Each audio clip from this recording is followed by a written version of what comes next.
we'll get started. Slow burn here. We should be talking after a game tonight, but we can't seem to catch a Celtics game anymore. Yeah, where do you want to start with this, John? We can go so many different places. No, I mean, we're starting with the news, obviously. So by now, everybody knows the James Harden, ate his way out of Houston, or that protest is over, or did whatever it was he wanted to do to no longer play for the Rockets. He did everything but. He got his wish. Just another case of an entitled NBA superstar getting whatever they want, whenever they want, just because they say so. And you have no choice. They have all the power, and Houston did what they could do. I guess we'll get into winners and losers, but the way it unfolded was pretty interesting because it sounded, again, this is the second time Philly was used as like a prop. Philly was used to create and abused this idea that there was something going on that really wasn't happening, because it sounded like it was Simmons, and they were close on it. And Maxey. I thought they were.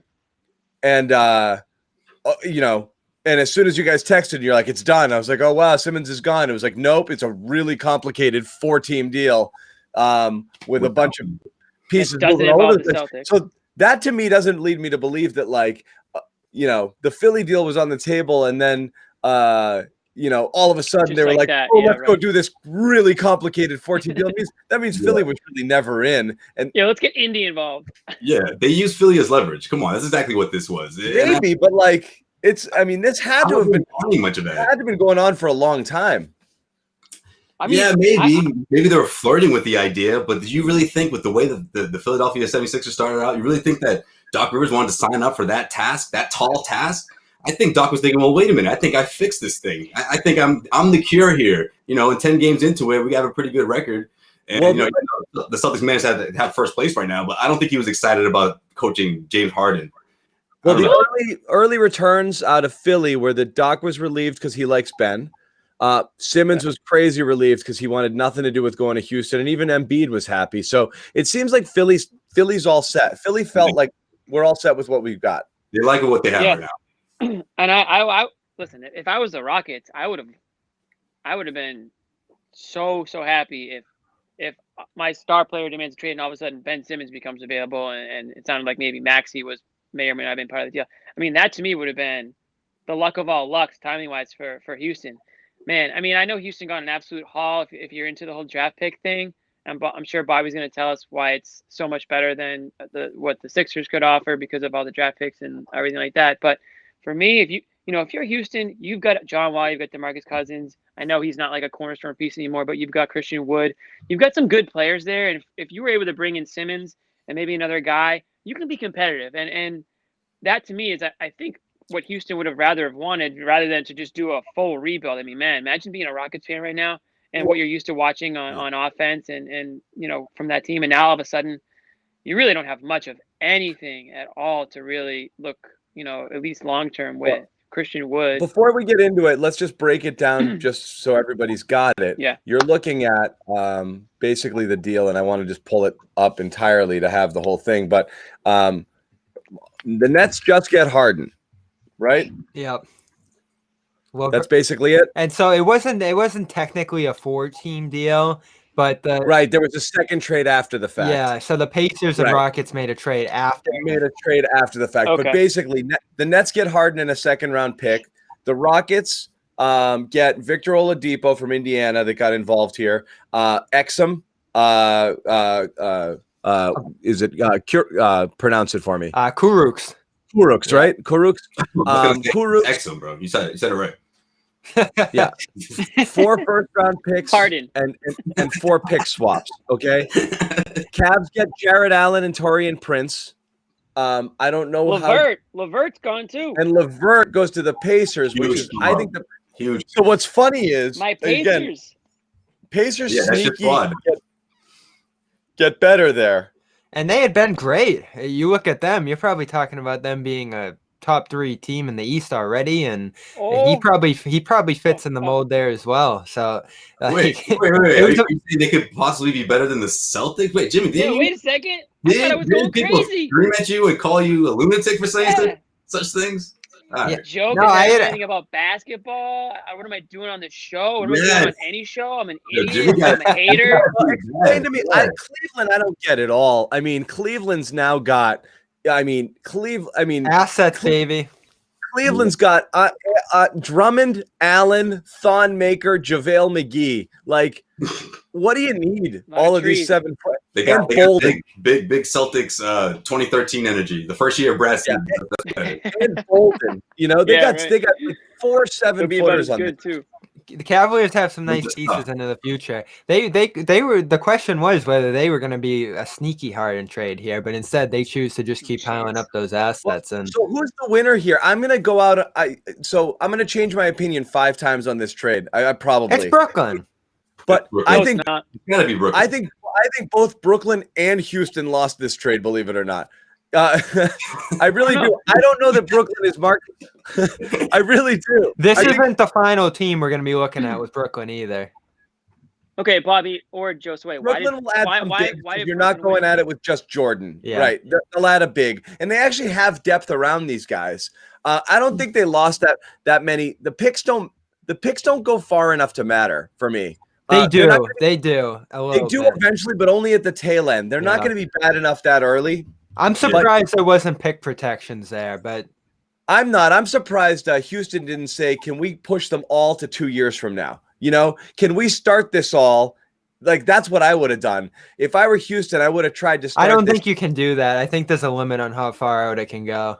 I I think would have it's 7 started. years. The first one I want to trade for is your 2022 first rounder. Then I'll start the swaps and start to do it there. So I want to start catching you on the downswing. The first 2-3 years you can probably say are tossed. The pick swaps are useless, and the pick is going to be low. The pick is going to be low. Yeah. So you're basically the Celtics now with a bunch of picks in the 20s. Like, who gives a Yeah. Well, that's what we said about that Celtics trade way back when, too. You never know.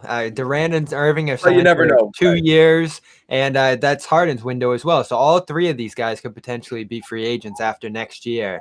And we'll see where it goes. We'll see how it fits. We know it's combustible. I mean, it for blew up sure. on the Nets once. It blew up on the Nets once. Oh, it's I mean, unfathomable that they would do the picks thing again, but it's incredible that they're doing it again. but it's a different brass there. These weren't the guys who did it before. They're Those like- guys got fired because of that. They're Let's like, talk we got about from- look at what we look like now, though. You know, we survived that. It's like, yeah, but it took you guys about 7 years, and it was pure luck if you really think about it that they were able to strike those 2 guys. Geographical location. how is it going to work, though? I mean, talent aside, how is this? How do you guys see this working when you get Kevin Garnett, James Harden reuniting? You know, the old middle school buddies meet again in high school, and you know, the high school buddy Kyrie Irving's is he now on the outside looking in, and is he pissed off? Does he even know this trade happened yet? I mean, has anyone told him? Is he on That's the second layer. planet to Earth that. right yeah. now? Somebody And- from Sex and the City told him. Yeah, exactly. reason- I think that's the reason why I think he's doing a Zoom dinner party with Kim Cattrall tonight, so she might tell him. I mean, I saw a report. reason they won this trade. I think because if you I think saw a about it, report. all Kyrie's fault at the end of the day if he doesn't, commit to the team or decides that he just wants to come and go as he please. You have someone like James Harden to put alongside Kevin Durant, and that puts them in the Eastern Conference Finals. You know, it's almost like regardless of what Kyrie does, it's like, okay, well, at least I have my guy here, and we have at least 2 years at this. So my question is, how much of this is Kyrie protection in terms of like, are they legit worried? I don't know. That's what I don't get how it works if all 3 of them are there together. There's only one ball, like Jimmy said earlier. Like, and the team's got massive defensive issues now. You're forcing That's Jordan. my worry. Yeah. You're forcing Jordan to play, and he's brutal. Jordan's been done. Jordan should have retired 4 years ago, not signed as part of a super team, 3-way because he's pals with these guys 2 years ago. He's a disaster. So the Allen hurts them. You've lost the bench depth in Levert there. You've lost Dinwiddie already. So like, I don't care. It's a superstar league. 3 superstars. We saw what the Lakers did. The 3 players on the Nets are better than the Lakers' best 3 players last year, and they easily won the title. But it's they're just different. It's a weird fit. of Exactly. players, right? It's a different fit of positions, a different fit of where they are in their careers, and type of players, ball dominant players. Type players, and most of all, different personalities. I mean, you might have the two most disgruntled NBA players in the league now on the same team. I mean, and then you've got Kevin Durant, who, you know, he's at any given point, this guy's got 4 or 5 Twitter accounts going. I mean, I don't know what's going on with the Nets. If you can, I mean, one of the funniest tweets I saw was that meme of the person throwing like the food in the grease fire and it just blowing up. Yeah. I mean, that was so funny to me because and they were like, oh, this is like the Nets adding James Harden to the mix. I mean, you've got a guy in Kyrie Irving where literally nobody knows what's going on with him. And now you're bringing in, you know, one of the most, you know, ball dominant, you know, scoring guys in the league and asking him to just fit with one of the all-time best players in Kevin Durant. So how is this going to just seamlessly happen? Like no one's practicing. No one's even allowed to hang out together. I mean, how are we expecting these guys to gel? Don't compare this to the Celtics from 2007. Just please don't. I mean, those situations are completely different. And we always go back to comparing it to that when players join each other, but you just can't. Every team and personality is a different fit. And to me, it's just because the Nets acquired Harden, not denying his talent, I just don't know how they're all going to fit together. You bring up a good point about the chemistry, the situation at hand, the practice. I mean, who knows? The league could be done in a week. Who knows? Like, we don't even know allowed that to practice it. Yeah. So there's a lot of things circling around this. But if I'm just looking at it from an X's and O's standpoint, once these guys get together, if this is a team they're throwing on the court, I look at 3 guys that are capable of making this work, basketball-wise. We've seen, and I said this. This was they're the 3 biggest donkeys on the planet, though, huh? This is such an easy team to root against. Their talent through the roof, though, when it comes to offense. Through the roof, but holy crap, is this the least likable team ever assembled? Celtics fans, it's totally up there. For Celtics fans, it's going to be as easy as it gets. These guys are brutal. 2008 KD Celtics whining team. every second from going to Golden State all the way down, and nobody loves me, and screw you, and you know, and his 12 burner accounts, and friggin' Kyrie, the most. Whatever. I don't even want to talk about Kyrie. I don't want to waste a breath on him. And then Harden is just. I mean, this was disgraceful the way he shot himself out of here with Houston, you know, showing up throwing his teammates under the fat bus. Protest, and it worked. And just a brutal guy to watch play. I can't stand it. You know, like I can't stand this brand of basketball. Yeah. I mean, I love watching Kyrie play, truthfully, but I can't stand Harden ball. Well, they were a beautiful team to watch early this year, and part of that is that Kyrie committed to that off-ball role to some degree. He was getting off the ball, cutting back line. They were doing some good.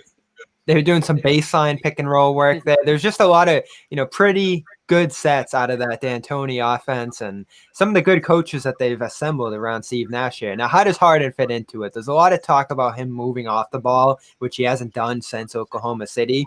I've argued that he's capable of it, but I think the way this actually works out is Durant playing a center type role, having him play kind of like a Dirk pick and roll game, play off Harden's gravity on the ball. That's wasting Durant, though. You really want to toss Durant at the 5? Really? That's not a waste if he's the best of all time at that position. That's sort of the foregone conclusion for the next stage of his career, right? I mean, not to say that he's approaching that stage, but I mean, he's going to have to adapt a bit when he gets a bit older. So why not adapt now? Yeah, I'm with Bobby. Who's the best player of these 3 right now? Durant. No question. Yeah. No question. Durant. I mean, at Harden's current weight, it's Durant. Yeah, but we don't know what Harden pound for pound. I don't know. Pound for pound.